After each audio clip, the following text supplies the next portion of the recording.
Hello, welcome back to the woods. Now, I noticed last year on a lot of things like Instagram, there were these pictures of these bushcraft guys, and they've got these great big packs on. And on those packs, well, they've got everything. They've usually got a lantern, a paraffin lamp hanging off the outside. They've also got a large axe for splitting wood, probably a reindeer skin rolled up as well. They've probably got a wood burning stove, a teepee, everything all inside that pack. And it always says across the bottom, what do you think of this loadout? Well, and I don't know whether it's my age, but I look at a picture like that and the first thing I think is, oh, his poor knees.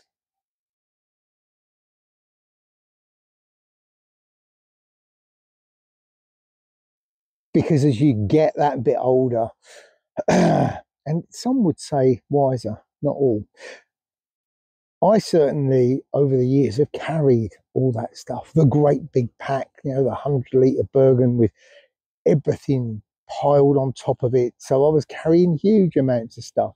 And yeah, the impact that it has on your body over the years is quite a bit. So as you get a little bit older and a little bit wiser, I think you tend to look for more lightweight options. Now, yes, as bushcrafters, there's certain things we have to carry. You have to have a hand-carved wooden spoon. You have to have an axe. You have to have a bucksaw, a lantern, so that you've got more natural light where you're out in the woods rather than just an LED head torch. All of these things, yeah, they're nice to have, but I think we need to analyse what we're actually going to use them for. What is the actual end usage, and do I need perhaps the tools and the gear that I'm actually carrying? Yes, if I was going to be in the latest season alone, about to be dropped off in some remote wilderness area with winter fast approaching, then yes, I probably am going to want a full-size forest axe. A big bucksaw for processing a lot of firewood. I'm going to want the very best, the very biggest, heaviest, dutiest gear that I can possibly get my hands on for that environment. But for most of the time, well, I tend to think, I want to travel a little bit lighter. And in traveling that little bit lighter, perhaps I have a little bit less of an impact on the environment. I don't need huge, great big fires. I carry kit that keeps me warm. I have a decent sleeping bag if I'm going to sleep out in the winter. I carry a tarp, a good sized tarp, which will keep me dry. I don't need to fell trees to create myself a shelter. So I tend to go for the lighter options, and I'm always on the lookout for the lighter items, stuff that is going to be less for me to carry, but still get me the achieved result that I want, i.e. to be able to get a fire going or build a shelter or whatever it is I need to do, but by using the minimum rather than the maximum.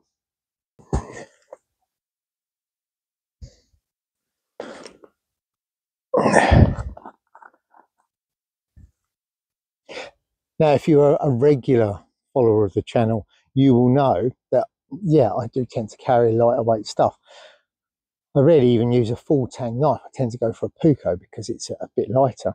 And most of the time, if I'm honest, well, I tend to go for a folding knife. And if I'm going really light, it usually tends to be my little open L garden knife. And the same with a saw. A lot of the time, I tend to just go for my little folding open L pruning saw, or occasionally a Laplander. I carry a Norland hatchet rather than a full-sized axe, or else one of the little cold steel trail hawks. All very good kit and all highly suitable for what I actually do. And they're more than adequate. I rarely have a problem, even in the middle of the winter. It's very rare I would ever actually carry a proper sized axe. A small one does the job, so why weigh myself down with anything more? So I'm always on the lookout for those lighter weight options. Now, some of you might remember this. This was the little Beavercraft craft axe, and actually this is a great little item. It's very small, it's very compact, the weight of the head is good, ideal for carving spoons, cook's goods, that type of thing, but also great for splitting down kindling to run a little fire, or to be able to split wood down so that I can access dry wood in the centre, so I can make myself feather sticks to get my fire going, for example. So I'm always on the lookout. Now, I was recently sent this, and it was from a guy called Kris, from well, I say a company. He's got a business, he's got a YouTube channel, and the business is called Hooks-Outdoors. He has a YouTube channel, Hooks Outdoors, and he also has a website, hooks-outdoors.com. And he sent me over this, and this is his micro bucksaw, and he wanted to know what I thought of it. Well, the first thing that struck me when he sent it over, and he sent it over, God bless him, with all sorts of other bits and pieces as well. There was a small backpacking wash kit for my wife. There was some emergency whistles, which are brilliant for my kids, a little backpacker's towel, and this. And this, when you get it, well, it's completely collapsible, and it comes in a little bag like this.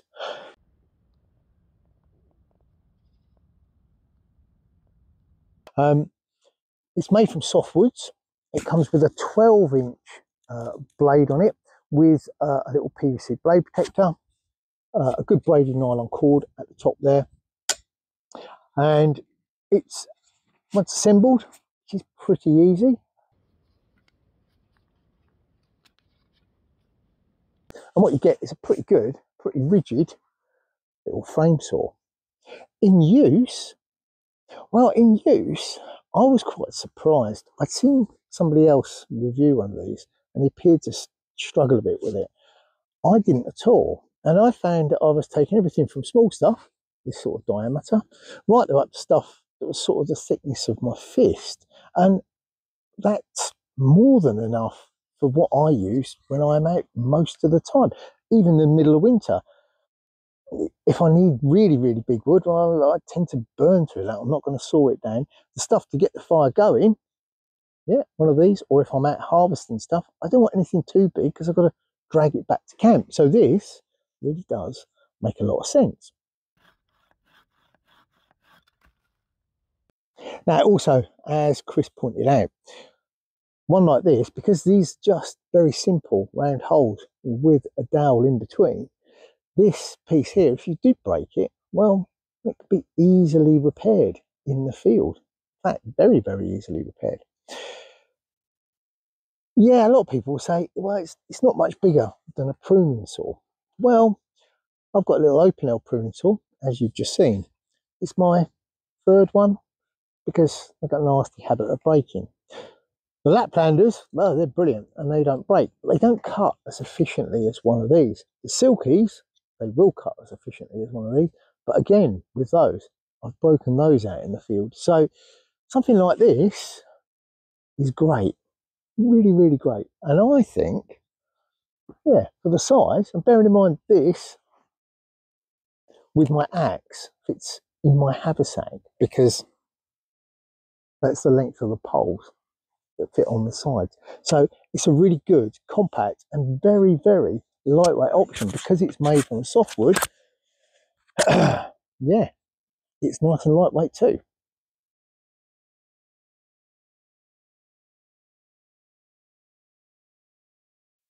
So I know some people won't see it as particularly bushcraft. You have to have a full tang knife, you have to have a small forest axe, you have to have a beautifully crafted bucksaw, but at the end of the day, it's what works for you. For me, a little folding open L knife around my neck, a small craft axe, a lightweight bucksaw. Yeah, I still carry my little open L one, but actually for processing a bit of firewood, particularly in rough use, or if I'm feeling a bit on the tired side and so I'm not as precise as I would be, I'm not going to damage or break this. This is a cracking bit of kit. And Kris, I think it is absolutely excellent.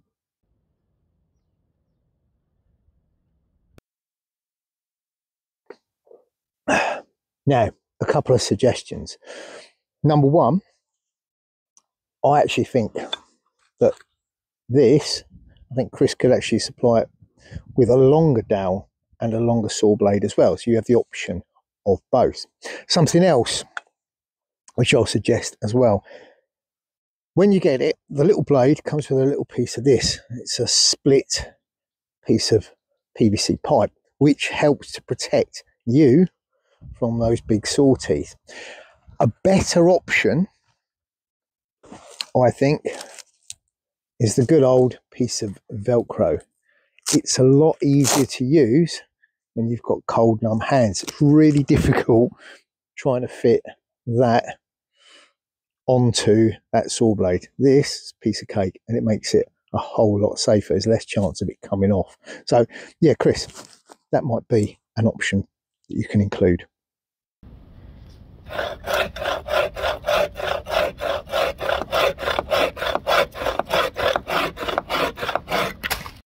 So there you go. That is my review of the hooks-outdoors.com micro bucksaw. It cost $45. In the description box down below, I will put a link in there for you to go and check it out. And I think actually it's a really great item. And if, like me, you're a little bit concerned with the amount of weight you're carrying in your pack and around your middle, then that could be a very, very good option for you. Yeah, it's not one of the big names you've ever heard of, but hey, we should all be supporting the little guy. So go and check it out. Now, on that very note, just a few words about, well, number one, the incredible response to last week's video about the pimping your lighter. I couldn't believe the number of people that like that, so thank you all very much. Now, stuff that's coming up that you're going to be seeing on the channel in the next few weeks. Well, I'm going to be looking at some non-military surplus bushcraft clothing that will not break the bank. Stuff that works very, very well, is brilliant out here, but hasn't got the silly prices that some of the stuff that I'm seeing out there has at the moment. So keep your eye on the channel for that. Also coming up, I'm going to be doing one on a bit of bark craft, because we all like craft. Nothing better than coming out here and doing some bark craft. But this is bark craft, probably not as you would know it. I'm not going to be whipping up a container. But anyway, keep your eyes on the channel for that. Something else that's going to be coming up, and it's probably going to be next week's video, is I'm going to be doing a Greencraft bundle raffle. I've got a great mate, Rob Evans, outdoorsman. Pop over and check him out and give him a subscribe. He's a great bloke, he's a knife maker, and he started doing these raffles, and we were talking, he said, well, perhaps you should have a go at doing one of these. So it's going to be a bundle. There will be a whole load of stuff, including stuff like my haversack, my little survival necklace, etc. And it'll be a bundle of stuff, and all you do is you put your name down, you buy me a coffee, and that's it. And then after a week or so, I'll do a draw, and whichever name I draw will be the lucky winner. So more details about that next week. I think that's everything. If you enjoyed this video, well, pop into those links down below, because there's one down there for buy me a coffee, and you can give me a thumbs up, or you could buy me a coffee, because as somebody pointed out last week, I was getting dangerously low on tea bags, but fortunately a couple of people stepped in and bought me a coffee, so I used that money to go out and buy some more tea bags. Also in that description box down below, there is also a link to my Instagram, Facebook, and there's also one over there to my Etsy shop, the Greencraft Shop. Over there you will find, at the moment, my little Greencraft patches, the Velcro back ones, so you can stick them on your tactical Velcro panels. There's also some of my survival necklaces, and there's a few of my haversacks over there as well. So anyway, pop over there and have a look. I think that's everything. I've been Neil, and until next time, stay safe in the woods. And back to my tea.